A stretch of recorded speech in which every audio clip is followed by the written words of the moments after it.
Welcome back to the channel, everybody. We picked up this 1986 Cutlass a little over a year ago. It originally came with a 307 V8, but it wasn't going to work for the power goals that we were trying to achieve. So we have this 350 Chevrolet small block that we sent off to a machine shop. Upon initial inspection at the machine shop, they found a broken rocker arm and a bent push rod. So we got that all taken care of, threw it on the dyno, and it made around 450 horsepower, which isn't too bad. But unfortunately, the bow tie heads that were on the engine did end up cracking. So we had to go back to the drawing board there. We decided to throw on some Brutix Dragon Slayer aluminum cylinder heads, which are 225cc intake runners, 208 intake valves, 160 exhaust valves with a comp cam 630 lift solid roller cam. This engine is a 4-bolt main with a mostly stock bottom end. So after the engine was rebuilt a second time, we ended up back at the dyno and made a respectable 500 horsepower naturally aspirated.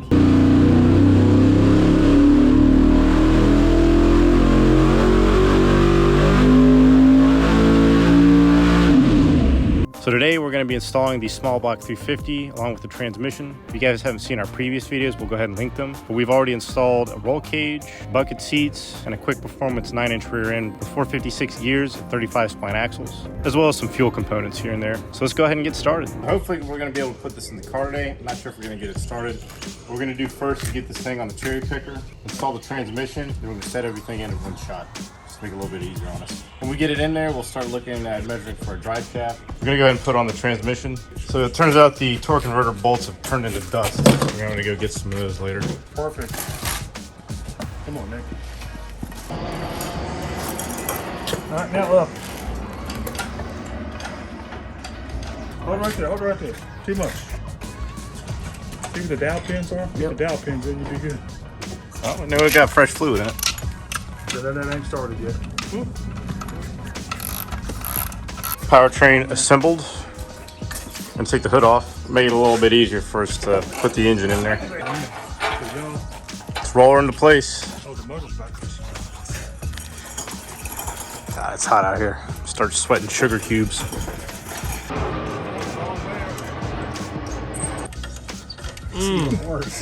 Nick's been drinking the Kool-Aid.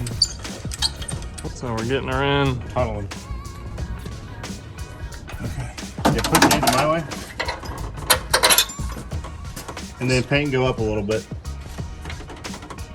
Okay, right there. Okay. Hammer. Through there. Oh. Fist. Sweet. It's got the 24 karat gold freeze plugs.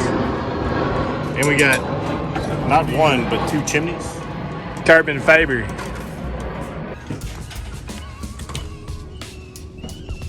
We got Pip down here holding his tranny. It's the hidden labor no one knows. Yes, this Behind the is scenes. So we're gonna loosen the engine mounts in the frame so we can get the bolts in here. We're having a little bit of trouble getting it aligned. What you need in the back, baby. Engine to go up. There you go. Got her did. Look at that. Man, you got enough room for another 350 right here. Make it a V16. There's almost enough room for an OM 606. Changing oil is gonna be fun, Nick. Ooh. Is this one of those when you drain the oil, it just covers everything? Oh, that's fun. Pulling out the big dogs. That motherfucker to break your wrist too.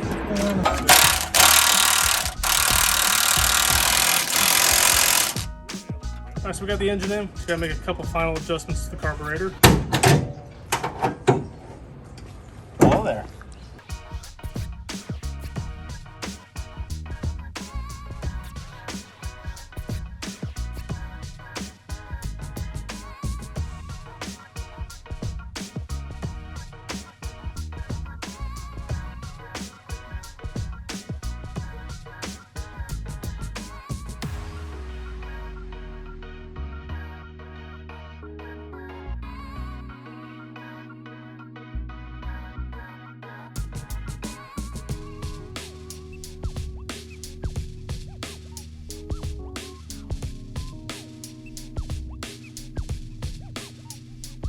Next up, we're going to see if this trans brace works.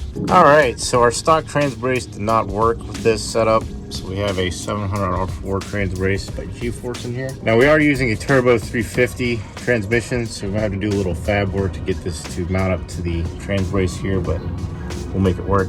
See the headers in here. What are we going to do with those? What's the plan with that? Just open headers? When we're racing open headers, we're gonna get some kind of cheap exhaust system to be able to drive on the street. Alrighty, next we'll get a drive shaft in, get some measurements made, and have them mocked up. Hopefully we can get this thing on the road here soon. We got our MSD box here. We're gonna go ahead and mount it up. It's a 6AL2, multiple start discharge. For anyone that doesn't know, this is basically your electronic ignition for the distributor. You got all your settings here. You can set two-step, rev limiter, all that fun stuff. Let's get her mounted up. Oh, look at that, it's already labeled for us.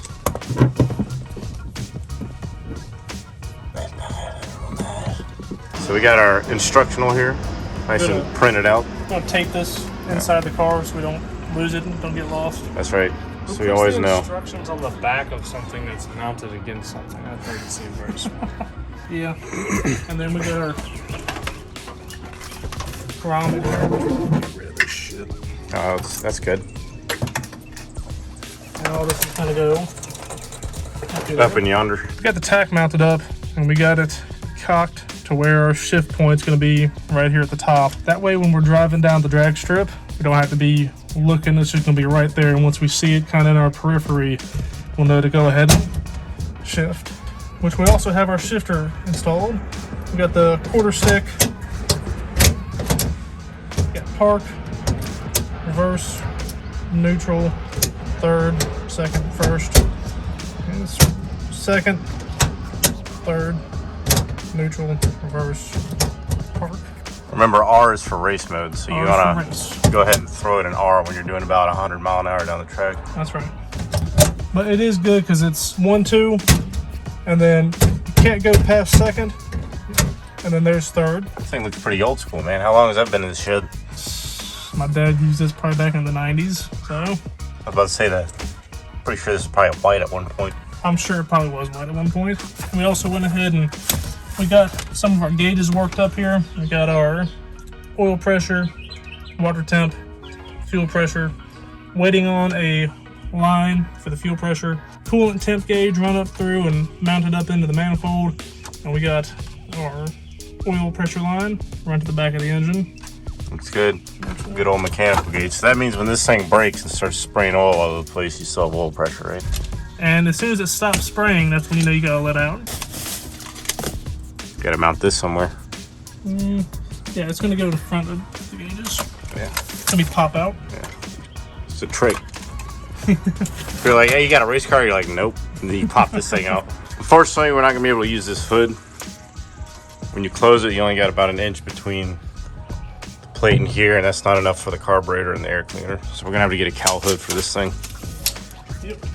Alright guys, this is all we have for this video. In the next video, we'll be getting this thing started up, take it on a rip down the road, maybe get some fine tuning in before we head to the drag strip. See you in the next one.